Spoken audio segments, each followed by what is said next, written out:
I've lived in my house for 5 years. It's an old place, built in the early 1900s, with all the charm and creaks you'd expect from a century-old home. The basement has always freaked me out a bit.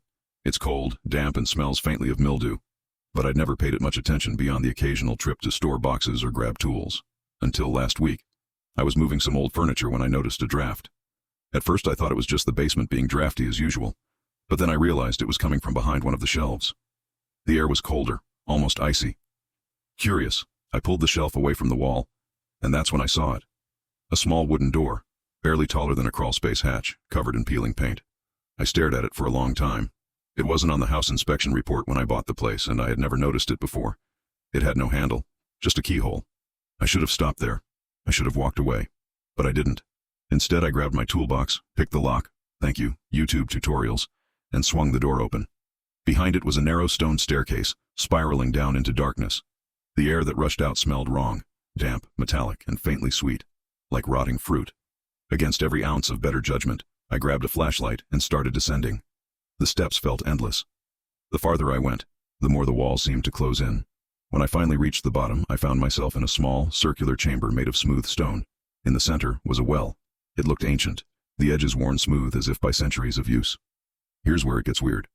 As I shined my flashlight around, I noticed something scratched into the walls. Words, over and over, the same phrase. Do not look down. I backed away from the well, heart pounding. But then I heard it, a soft, wet sound, like something shifting in the water. My flashlight flickered, and in the brief darkness, I swear I heard a whisper.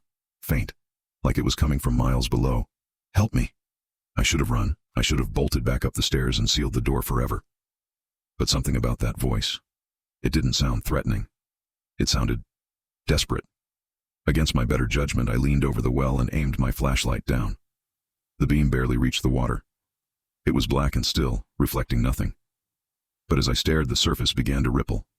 Slowly, something started to rise. At first, I thought it was a person.